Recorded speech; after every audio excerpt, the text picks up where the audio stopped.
예전에 장례가 나서 그 충청도 시골 지방에 제가 장례식에 운전해서 간 적이 있습니다. 제가 운전해서 가는데 시골길에 들어서니까 길이 너무나 좁잖아요, 시골길은. 그리고 밤이었습니다. 그리고 비가 부슬부슬 내리고 있고 가로등도 얼마 없어서 그러다 보니까 너무 조심스럽게 운전해서 가야 됐습니다. 그래서 운전대를 꽉 잡고 시선을 앞으로 향하고 혹시 다른 길로 들어서지 않을까 이제 걱정하면서 조심조심 운전해서 가야 됐습니다. 요즘 같으면 장례식장에서 빈소를 차리잖아요. 근데 그때는요, 가정집에서 빈소를 차렸어요. 그래서 시골집을 찾아가는 게 여간 어려운 것이 아니었습니다.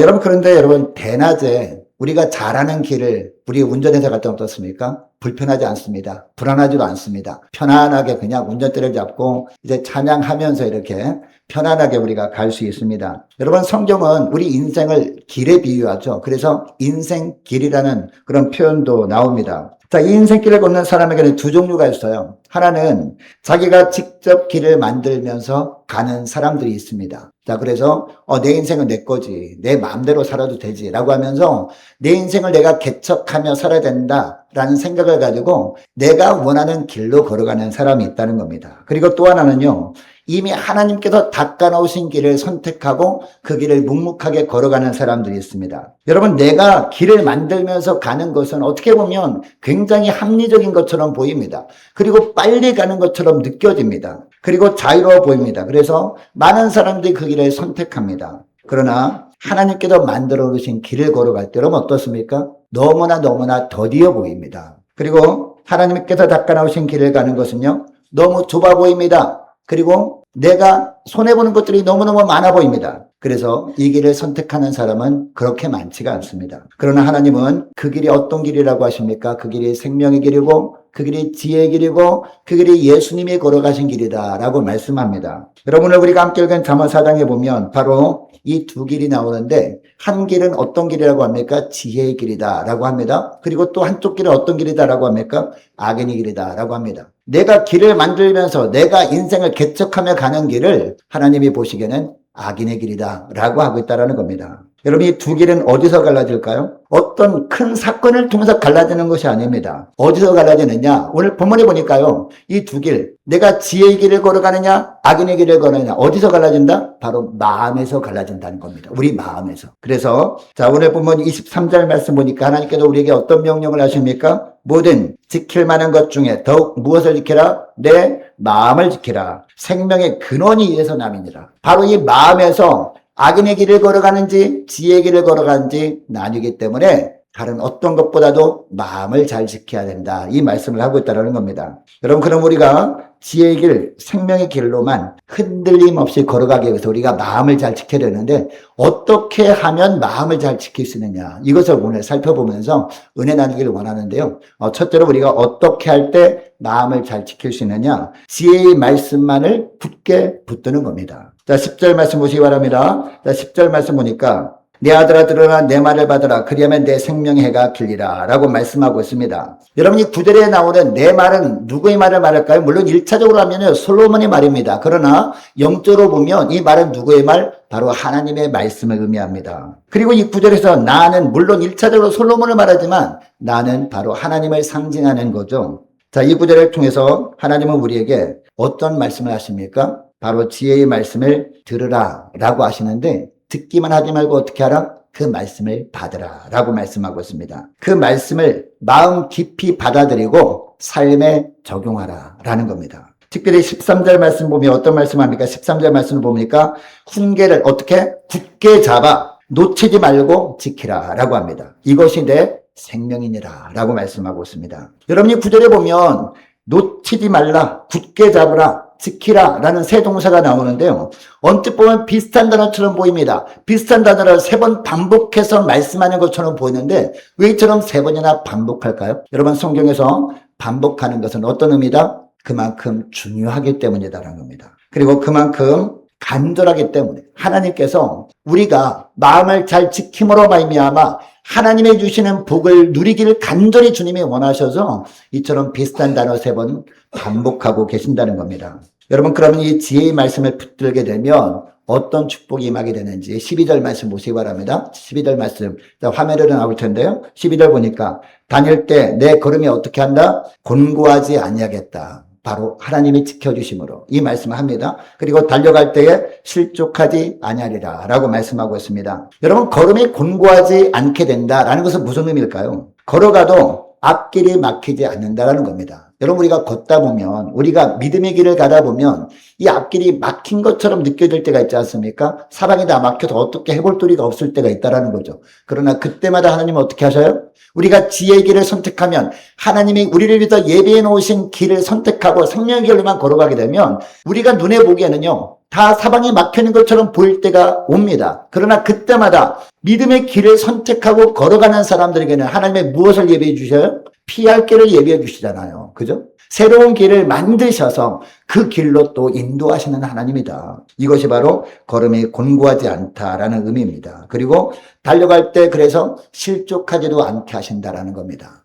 여러분 우리가 사방 팔방이 다 막혀있는 그런 환경을 만나는데 이제 하나님께서 새 길을 안 열어주시면 우리가 실족할 수 있잖아요. 아무리 기다려도 하나님께서 또 새로운 방법을 주님께서 알려주시지도 않고 거기서 그냥 우리가 너무나 지쳐 있기만 하다면 우리가 실족할 수 있습니다. 그러나 결정적인 순간마다 하나님께서 해답을 제시해 주시고요. 그리고 길을 열어주시고 피하게 하시고 주님께서 보호해 주시고 이런 놀라운 은혜를 주신다라는 겁니다. 우리가 어떻게 하면요? 우리 마음을 잘 지키게 되면 그래서 하나님이 우리를 위해서 예비해 놓으신 지혜의 길만을 선택하면 이런 축복을 주신다라는 겁니다. 여러분 인생을 살다 보면 누구나 척박한 광야 같은 환경을 만나죠. 이것을 상징하는 것이 이스라엘 백성들이 애굽에서 나와서 광야 생활을 한 것 아니겠습니까? 여러분 광야는 어떤 곳이에요? 길이 없는 곳이잖아요. 길이 없는 곳인데 왜 광야로 인도하셨을까요? 너희들이 갈 길은 내가 만든다. 내가 만들고 그 길로 너희들을 이끈다라는 의미에서 광야로 인도하신 줄 믿으시기 바랍니다. 자, 누구나 척박한 광야 같은 환경을 만나는데 앞이 캄캄한 순간이 찾아오잖아요. 가정에서나 직장에서나 그죠? 우리 개인적으로 눈앞이 캄캄한 상황. 그래서 이제 어떻게 하면 좋을지 몰라서 우리가 답답해하는 환경이 찾아올 수 있다는 겁니다. 그러나 지혜의 말씀을 붙드는 자들에게는 하나님께서 척박한 광야 같은 환경에서도 무엇을 내세요? 길을 내시는 분이다라는 거죠. 그리고 그 길로 늘 인도하셔서 막히지 않게 하신다라는 겁니다. 그리고 달려가다 넘어질 것 같을 때도 지혜의 말씀으로 우리를 붙들어 주심으로 말미암아 넘어지지 않게 하신다라는 겁니다. 여러분이 날마다 눈을 뜨면 많은 정보를 접하게 됩니다. 그리고 많은 조언들을 대하게 됩니다. 그리고 스마트폰만 켜보면 수많은 온갖 뉴스가 막 난무하지 않습니까? 그리고 유튜브 영상만 보면은 이렇게 살아야 잘 사는 것이다. 이렇게 살아야 성공한다. 그런 이야기들로 넘쳐나지 않습니까? 그리고 직장에서는 직장 동료들이 퇴근한 이후에는 찬란한 지인들이 세상을 살아가는 나름대로 지혜를 많이 제시한다는 거죠. 이런 수많은 정보의 홍수 속에서 여러분은 무엇을 선택하며 살아가고 있습니까? 어떤 분이 이런 고백을 해요. 아침에 눈 뜨면 제일 먼저 자기는 스마트폰을 켰다라는 거죠. 스마트폰을 켜서 오늘 뉴스는 뭔가 어떤 좋은 이야기는 없는가 살펴봤다라는 겁니다. 그런데 어느 날부터 이제 하나님께 기도한 것도 있어서 어느 날부터 이 스마트폰을 켜기 전에 먼저 성경 말씀을 먼저 펴서 그 말씀 한 구절을 하나님이 주신 말씀을 묵상하고 그 말씀을 삶 가운데 어떻게 적용할까 고민하면서 하루를 시작했다고 합니다. 기도하면서. 자, 그랬더니 어떻게 됐느냐. 그랬더니 똑같은 문제 앞에서도 자기 마음이 흔들리지 않더라. 이런 고백을 합니다. 여러분 왜 그렇습니까? 수많은 조언들 어떻습니까? 사람들이 말하는 조언들 그리고 스마트폰 속에 있는 수많은 정보들 어떻습니까? 내가 좋아하면 잠깐 취하긴 합니다. 여러분 그 수많은 정보들을 내 뇌 속에 저장한다고 해서 그대로 합니까? 안 하잖아요. 그냥 저장만 해놓지.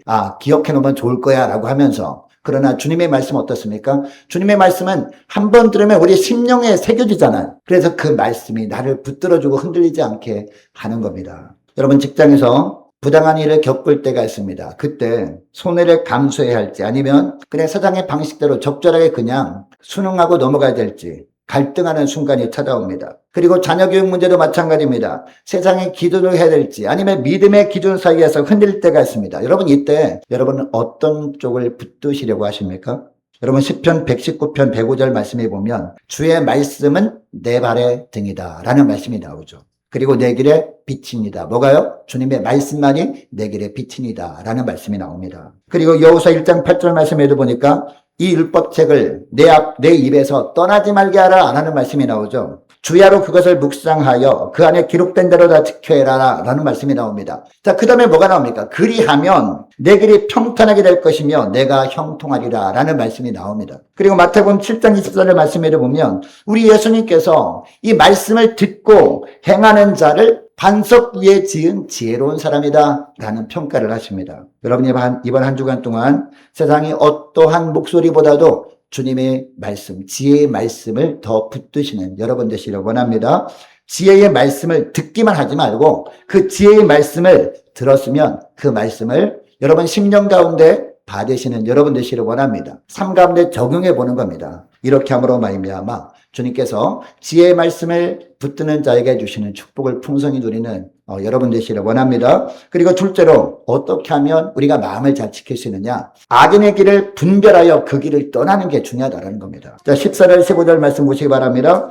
14절 15절 말씀 보니까 사악한 자의 길에 어떻게 하라? 들어가지 말며 라고 합니다. 그리고 악인의 길로 다니지 말지어다 라고 합니다. 그리고 그의 길을 어떻게 하라? 피하고 지나가지 말며 그 다음에 또 뭐라고 합니까? 돌이켜 떠나갈지어다 라는 말씀까지 합니다. 여러분 하나님은 악인의 길에 대해서 5번이나 강력하게 권고하고 있습니다. 어떻게 권고합니까? 다시 보면 들어가지 말라라고 합니다. 악인의 길은 들어가지도 말라라고 합니다. 다니지도 말라라고 합니다. 그리고 피하라. 그리고 지나가지도 말라라고 합니다. 지나가다 보면 유혹에 빠질까봐 하나님 우리 연약하면 이렇게 잘하시는 거예요. 지나가지도 말라라고 합니다. 그리고 돌이켜 떠나라라고 합니다. 여러분 그렇다면 악인의 길이란 도대체 무엇이길래 하나님께서 이처럼 5번이나 강력하게 권고하고 있는 걸까요? 하나님의 계획하신 길을 가지 않고 사람이 스스로 만드는 길을 뭐라고 한다? 바로 악인의 길이다라고 합니다. 그 길 끝에는 무엇이 기다리고 있기 때문에 이처럼 5번이나 가지 말라, 돌이키라, 지나가지도 말라라고 합니까? 그 길 끝에는 사망이기 때문에, 그 길 끝에는 멸망이기 때문에 주님이 이처럼 권고하는 겁니다. 여러분 하나님은 왜 이것이 악이라고 하는 거냐? 16절 17절 말씀 보시기 바랍니다. 16절 17절 말씀 보니까 그들은 악을 행하지 못하면 자지 못하며 사람을 넘어뜨리지 못하면 잠이 오지 아니하며 불의의 떡을 먹으며 강포의 술을 마심이니라 라고 하고 있습니다. 떡을 먹듯이 불의를 저지르는 이 악인들이 있다는 겁니다. 물론 그 배후에 사단 마귀가 있겠죠. 우리는 사람을 미워하면 안 되거든요. 근데 그 사람이 연약함을 이용해서 그 사람을 통해서 이 악을 행하는 자들, 악을 행하게 하는 그 악한 사탄 마귀는 우리가 미워야 되잖아요. 우리는 어떤 사람이 잘못된 길을 걸어갈 때 그 사람에게 권면하고 그 길로 걸어가면 안 된다라고 우리가 조언해 줄 이유가 무엇입니까? 그 사람을 미워해서 그 사람 듣기 싫어하는 말을 하는 게 아닙니다. 그 사람을 이용해서 자꾸 이처럼 잘못된 것을 전하고 그리고 공동체를 허물게 하는 그 사단 마귀를 대적하기 위해서 그렇게 하는 거거든요. 그래서 하나님께서 그들을 건지길 원하잖아요. 그들도 바른 길을 가길 원하잖아요. 그들이 망하는 걸 원하지 않잖아요. 그래서 우리를 통해서 기도하는 중에 그들을 긍휼히 여기는 마음을 품게 하시고 또 그들에게 권고하는 그런 마음을 주시는 거죠. 자, 오늘 본문에 보니까 결국 이 악인들은 어떻게 한다라고 하고 있습니까? 술을 마시되 강포를 행한다라고 합니다. 여러분 이 술을 마시래지라는 무슨 말이냐? 밥 먹듯이. 이 악인들은요, 밥을 먹듯이 술을 마셔. 이처럼 너무나 자주 강포를 행한다라는 겁니다. 결국 무슨 얘기냐? 자기가 만든 길로 이렇게 가다 보면 결국 남을 넘어뜨려야 마음이 편해지는 지경에까지 가게 된다는 겁니다. 왜? 남을 넘어뜨려야 자기가 선다라고 착각하기 때문에요. 그 결과가 뭐냐? 19절 말씀 보시기 바랍니다. 19절 보니까 악인의 길은 어둠 같아서 그가 걸려 넘어져도 그것이 무엇인지 깨닫지 못하느니라 라고 합니다. 여러분 우리는 내일 일을 알 수 없잖아요. 이것을 성경에서는 어둠 같아서 라고 합니다. 이것은 의인에게도 마찬가지입니다. 여러분 의인도 내일 일을 몰라요. 그러나 결정적인 차이가 있습니다. 어떤 차이가 있느냐? 의인의 길로 가는 사람에게는 하나님이 함께 하신다는 겁니다. 이게 감사한 이유가 무엇입니까? 우리는 미래를 알 수 없어요. 그러나 하나님은요, 우리의 미래도 아십니다. 내일도 아시고 우리 인생 끝에 어떤 것이 기다리고 있는지도 다 아시는 분이라는 거죠. 모든 길을 다 아시는 주님께서 우리와 함께 하시면서 길을 인도하시니까 얼마나 감사합니까? 이게 바로 의인의 길과 악인의 길의 명백한 차이점이라는 거죠. 장애물이 있을 때마다 능력의 팔을 붙들어 주셔서 넘어지지 않게 하십니다. 그래서 끝까지 천국까지 인도하신다라는 겁니다. 우리가 어떻게 할 때? 의인의 길로만 걸어갈 때. 그러나 악인들은 어떻게 한다고 하고 있습니까? 홀로 캄캄한 길을 걸어가잖아요. 여러분 그 시골에서 옛날에 전기가 들어오지 않을 때 이 동네 상점 갈 때만 해도 어떻게 갑니까? 뭐 후레쉬나 뭐 대한등이라고 하더라고요. 저희 어릴 땐 대한등이라고 했는데 어떤 그런 등, 유리곽에 들어있는 등이잖아요. 그런 등을 들고 이렇게 가는데 그래도 깜깜하잖아요. 가다 보면 이 앞에 뭐 고랑이 있는지 뭔지 잘 모르잖아요. 특히 이제 오늘날처럼 비가 많이 올 때, 비가 온 다음에는 막 이렇게 움푹 패인데 막 이렇게 물이 고여 있잖아요.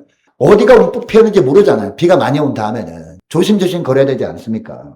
이 악인들은요, 홀로 캄캄한 길을 걸어가야 되지만, 그래서 가다 보면 도랑에 빠지기도 하고, 넘어지기도 하고 하지만, 그러나 은혜 길을 걸어가는 사람은 하나님이 함께 하신다는 거죠. 어디에 고랑이 있고, 어디에 웅덩이가 패여 있고, 다 아시는 주님께서 앞서가시면서 우리를 인도하시기 때문에 우리가 안심할 수 있다. 이 말씀을 하는 겁니다. 그런데 여러분, 악인의 길은요, 처음부터 무섭게 보이지 않습니다. 처음부터 무섭게 보였다면 우리가 따라가지 않으면 되잖아요. 여러분, 사단 마귀가 오늘날 우리에게 찾아와서 우리를 미혹할 때 어떤 모습으로 찾아오죠? 어떤 모습으로? 무서운 모습으로, 흉악한 귀신의 모습으로 찾아오면 우리가 안 따라가면 되잖아요. 무서우니까. 어떻게 찾아옵니까? 광명의 천사의 옷을 입고 찾아와요. 너무나 말도 그럴듯하게 합니다. 너무나 아름다운 모습으로 찾아와서 우리 유혹하기 때문에 정말 저 사람 좋은 사람 같아 보여 라고 해서 쫄래쫄래 쫓아가다 보니까 나중에 가보면 나도 모르는 사이에 악인의 길을 걸어가고 있는 거예요. 이게 바로 이 사단 마귀의 그런 전략이라는 겁니다. 여러분, 매력적으로 다가오는데 어떻게 다가오는지 아십니까? 우리 일상의 삶 속에서 이번에 딱 한 번만 눈 감으면 돼. 이런 말로 속삭입니다. 그리고 다들 이렇게 사는데 괜찮아. 이런 말로 미혹합니다. 그리고 누가 보는 사람도 없는데 누가 알겠어? 이런 말로 우리를 현혹한다는 겁니다. 여러분, 회사에서 장부를 조금만 조작하면 실적이 오를 것 같고 수당도 오를 것 같은 그런 순간이 있지 않습니까? 아니면 세금만 조금만 줄이면 이득이 될 것 같다라는 느낌이 들 때도 있습니다. 뭐 다들 이렇게 하는데 나도 약간 부정직한 방법이지만 이 세금을 탈루하면 좀 나에게 내 통장에 꽂히는 돈이 좀 많아지지 않을까? 이런 유혹이 찾아올 때가 있다는 겁니다. 그리고 다른 사람을 좀 깎아내리면 내가 그 사람보다 돋보일 것 같은 그런 생각이 들게 사단이 유혹할 때가 있거든요. 여러분, 이것이 바로 악인의 길로 들어서는 입구라는 것을 기억하시기를 원합니다. 어떤 분이 이런 이야기를 합니다. 이게 사업을 하는데 예전에 이제 그 기도팀의 멤버였는데요. 그분이 사업을 하는데 경쟁업체와 이제 경쟁을 하는 거죠. 어떤 이제 수주를 따려면 경쟁하지 않습니까? 이제 바이어와 이제 그 이야기를 하게 되었습니다. 자, 그런데 경쟁업체 좀 험담을 하고 그리고 자기 회사에서 출시하는 제품을 굉장히 자랑하게 되면 그 사람을 훨씬 더 잘 설득할 것 같은 느낌이 든다는 거죠. 다들 그렇게 하니까 나도 이번에 그렇게 해볼까? 그렇게 하면 수주를 딸 확률이 더 많아질 것 같은데 이런 생각이 들었다는 겁니다. 자, 그런데 기도하는 분이라서 어떤 마음이 들었냐? 아니야, 나는 다른 길을 가야 돼 라고 하면서 정직하게 이야기했다는 겁니다. 다른 회사 거는 험담하지 않고 우리의 제품 장점만 열심히 이렇게 설명했다라는 거죠. 여러분, 결국 어떻게 될까요? 수주에서 탈락했습니다. 따지 못했어요. 그래서 처음에 막 속상했어요. 아니, 우리께 훨씬 더 제품이 좋은데 너무 억울한 마음도 들었어요. 자, 그런데 6개월 뒤에 역전의 은혜가 찾아오더라 라는 고백을 합니다. 자신이 그 정직함을 기억하고 있었던 다른 회사와 더 큰 계약을 성사하게 되었다. 이런 고백을 하거든요. 여러분, 이것이 바로 악인의 길을 피하고 돌이켜 떠난 사람에게 하나님이 예비하신 축복인 줄 믿으시기 바랍니다. 그래서 로마서 12장 21절의 말씀을 보면 어떤 말씀합니까? 악에게 지지 말라라고 합니다. 악에게 지지 말고 무엇으로? 선으로. 어떻게? 악을 이기라 라고 말씀하고 있습니다. 그리고 시편 1편 1절에도 보면 복 있는 사람은 악인들의 꾀를 따르지 아니하는 사람이다 라고 하잖아요. 그리고 죄인들에게 서지 않는 사람들이 바로 복 있는 사람들이다 라고 하지 않습니까? 또한 고린도전서 15장 33절에도 보니까 속지 말라, 악한 동무들은 선한 행실을 더럽히나니 라는 말씀도 합니다. 여러분, 오늘날 악인의 길은 저와 여러분이 곁에 슬며시 찾아옵니다. 광명의 천사의 옷을 입고 찾아온다는 거죠. 그럴듯한 말로 속삭입니다. 여러분, 그 악인의 길의 입구부터 이것을 잘 분별하시고 그 길을 떠나시는 여러분 되시길 원합니다. 이번 한 번만이라는 속삭임에 마음을 내주지 말고 저와 여러분이 마음을 잘 지켜내시는 저와 여러분 되시길 원합니다. 왜냐? 마음이 무너지게 되면 자연스럽게 저와 여러분의 발이 그 악인의 길로 향하기 때문이라는 거죠. 이제 마지막 하나만 살펴보기 원하는데 세 번째는 뭐냐? 온전히 하나님의 길로만 나아가는 것이 중요하다는 겁니다. 악인의 길을 피했어요. 안 갔습니다. 근데 거기서 머물러 버리면 안 되는 거죠. 악인의 길을 피했으면 이제 어떤 길로? 하나님이 예비하신 길로 나가는 것이 중요하다라는 겁니다. 20절, 21절 말씀 보시기 바랍니다. 내 아들아, 내 말에 주의하며 나의 이르는 곳에 내 귀를 기울이라. 그것을 내 눈에서 떠나게 하지 말며 내 마음속에 지키라 라고 말씀합니다. 자, 그리고 21절 말씀도 보니까 그것은 얻는 자에게 뭐가 되며 생명이 되며 그의 온 육체에 건강이 됨이니라 라고 말씀하고 있습니다. 무슨 이야기냐? 하나님의 지혜는 우리 영혼만 건강하게 해주는 것이 아니라 우리 육신도 건강하게 해준다라는 겁니다.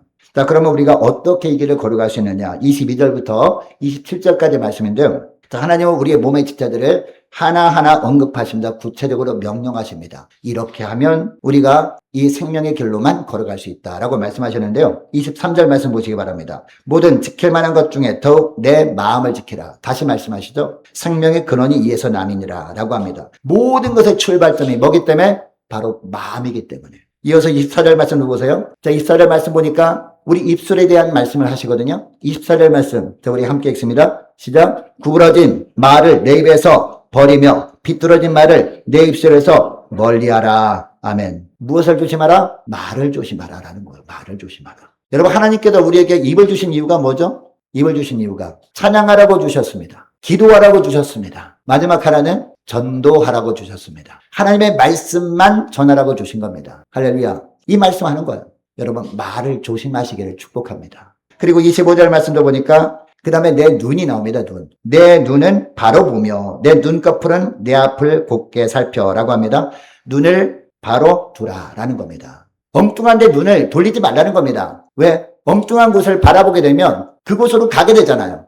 엉뚱한 곳을 바라보게 되면 궁금하잖아요. 궁금한 마음에 들면서 나도 모르게 발이 그쪽으로 가게 되니까, 악인의 길로 가게 되니까 눈을 바로 두라. 어디로? 주님을 향해서 바로 두라. 이 말씀을 하는 겁니다. 자, 그 다음에 26절, 27절 말씀을 보니까 그 다음에 뭐가 나와요? 발이 나옵니다. 발. 내 발이 행할 길을 평탄하게 하며 내 모든 길을 든든히 하라. 좌로나 우로나 치우치지 말고 내 발을 악에서 떠나게 하라 라고 말씀하고 있습니다. 발이 흔들림이 없이 하나님의 길로만 나아가게 하라 라는 말씀을 합니다.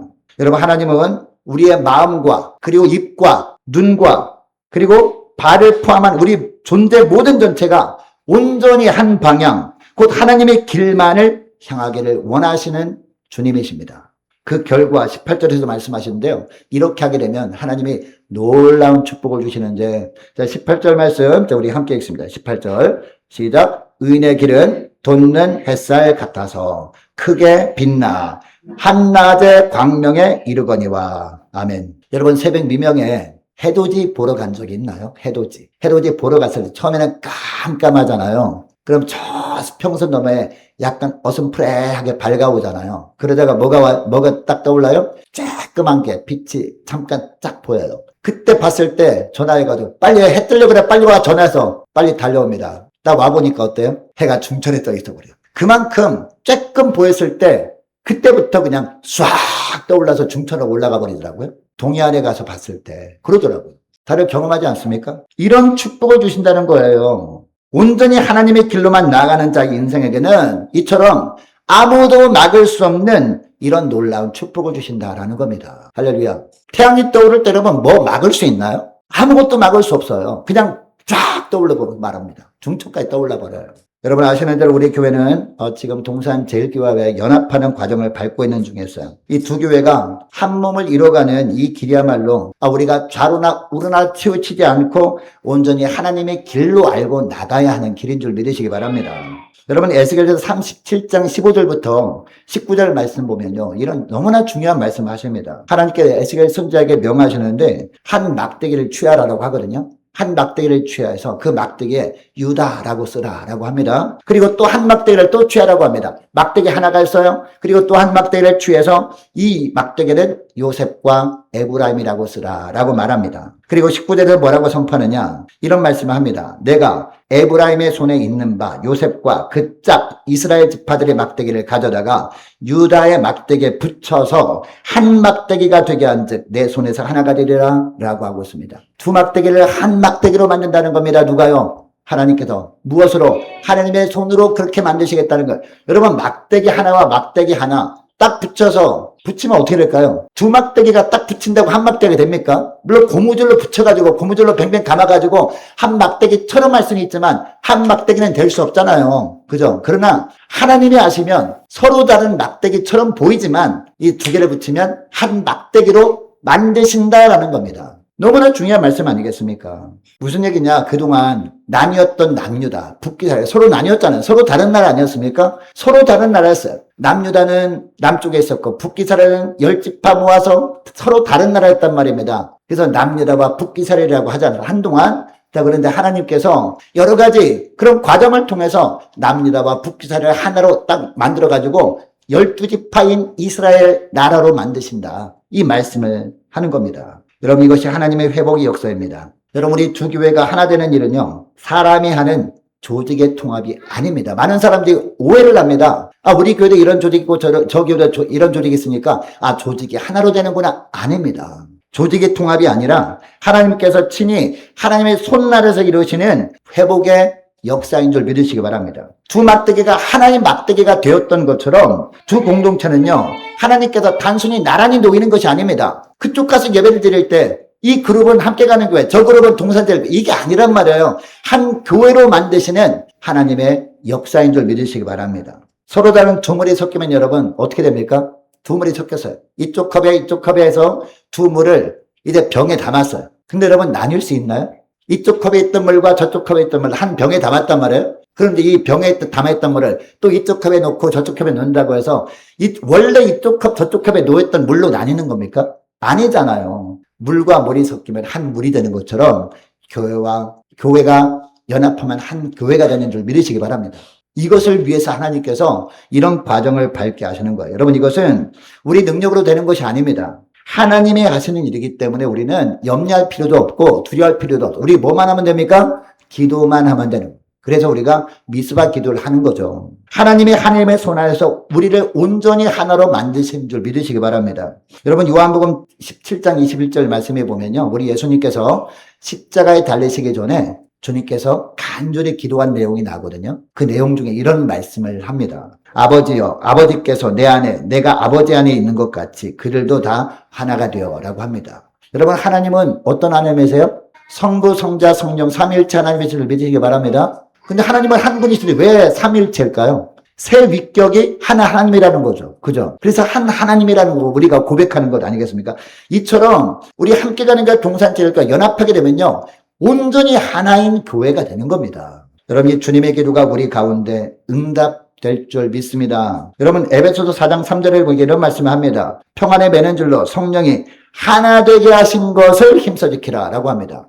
여러분, 우리가 하나 되게 하는 것이 아닙니다. 우리가 어떻게 하면 됩니까? 이미 성령께서 하나가 되게 하신 것을 우리가 힘써 지키면 되는 거죠. 여러분, 온전히 하나님의 길로 나간다는 것은 거창한 일이 아닙니다. 자, 통합을 앞둔 이 시간에 우리 각자의 무엇을 잘 지키는 게 중요하다? 마음을 지키는 것이 중요하다라는 겁니다. 서로 다른 두 교회가 만나면 겉으로 보기에는요, 크고 작은 다름이 나타날 수 있어요. 예배 방식이 다를 수 있습니다. 약간씩. 그리고 익숙한 자리가 사라지는 것처럼 보일 수 있습니다. 그리고 정전 순서가 바뀔 수 있습니다. 바로 그때 우리 마음이 좌로나 우로나 치우치려고 할 수 있습니다. 우리가 했던 게 익숙한데, 우리가 했던 방식이 더 좋은데, 이런 마음이 일어날 수 있다는 겁니다. 여러분, 그때마다 오늘 말씀을 떠올리시기 바랍니다. 그때마다 오늘 말씀을 기억하시고 입술을 잘 지킴으로 말미암아 구부러진 말을 버리고, 그리고 눈을 바로 두어서 우리 형제자매의 좋은 점만을 바라보면서 발을 하나님의 길로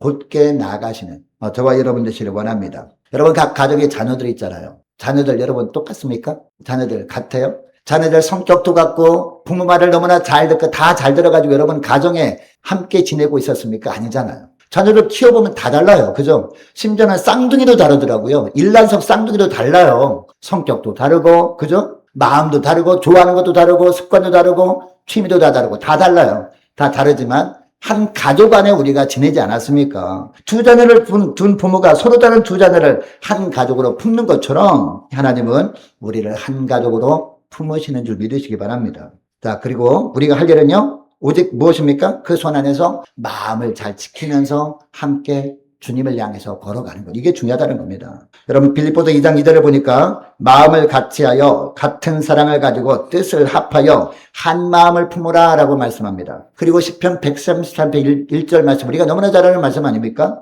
형제가 연합하여 동거함이 어찌 그리요 선하고 아름다운 하나님 보시기 너무 선한 것이 뭐다? 하나 되는 것이다 라는 겁니다. 여러분 온전히 하나님의 길로 나가기 위해서 저와 여러분이 마음과 입과 그리고 눈과 발을 잘 지키시는 저와 여러분 되시기를 주 이름으로 축복합니다. 그렇게 할 때 하나님 어떤 축복을 주신다고요? 하나님께서 돋는 해처럼 우리를 붙드시고 두 교회를 주님의 손 안에서 완전히 하나 되게 하시고 저와 여러분의 가정과 저와 여러분의 개개인에게도요. 아침해가 불쑥 어떤 방해도 받지 않고 이처럼 하늘로 솟는 것과 같은 놀라운 축복으로 주님께서 인도해 주시는 줄 믿으시기 바랍니다. 자, 기도하겠습니다. 하나님 아버지 감사합니다. 주님께서 저희들 앞에 지혜의 길과 악인의 길, 생명의 길과 어둠의 길 두 길을 보여주시니 감사합니다. 주님 우리가 무엇보다 먼저 저희들의 마음을 잘 지키게 하여 주옵소서. 모든 지킬 만한 것 중에 더욱 마음을 지키라 하였사오니 생명의 근원인 이 마음을 세상의 유혹과 어둠으로부터 잘 지키게 하여 주옵소서. 주님이 지혜의 말씀을 듣기만 하지 않게 하시고 지혜의 말씀을 받게 하시고 굳게 잡아 놓치지 않고 잘 지킬 수 있는 저희를 되게 하여 주옵소서. 이번 한 번만이라는 악인의 길에 속삭임에 우리의 마음을 내어주지 않게 하시고 그 길을 잘 분별함으로 말미암아 그 악인의 길에서 돌이켜 떠나게 하여 주옵소서. 저희들의 입술을 지켜 구부러진 말을 버리게 하시고 저희들의 눈을 바로 두게 하시며 저희들의 발이 좌로나 우로나 튀우치지 않고 오직 주님의 길로만 굳게 나가게 하여 주옵소서. 특별히 하나님 저희 교회가 이웃교회 하나 되는 길을 걸어가고 있습니다. 에스겔 선지자를 통해서 나뉘었던 유다와 요셉의 막대기를 주님의 손 안에서 한 막대기로 붙이신 하나님, 저희들 이 두 교회도 주님의 손 안에서 온전히 하나 되게 하여 주옵소서. 사람의 조직이 합쳐지는 것이 아니라 주님께서 친히 화학적이고 영적인 완전한 일치를 이루어 주시는 것을 보게 하여 주옵소서. 두 물이 섞여 다시 나눌 수 없는 한 물이 되듯이 우리를 나눌 수 없는 한 몸 한 지체로 붙여 주옵소서. 서로 다른 것이 드러날 때마다 마음을 지켜 형제자매의 좋은 점만을 보고 사랑으로 품게 하여 주셔서 삶 가운데 돋는 햇살 같은 축복, 어떤 세력도 막지 못하는 한낮의 광명과 같은 축복을 누리게 하여 주옵소서. 이번 한 주간도 저희들의 마음을 잘 지킴으로 말미암아 지혜의 길, 생명의 길로만 나가는 저희들 다 되게 하여 주옵소서. 길이요 진리요 생명 되신 우리 주 예수 그리스도의 이름으로 기도드리옵나이다. 아멘.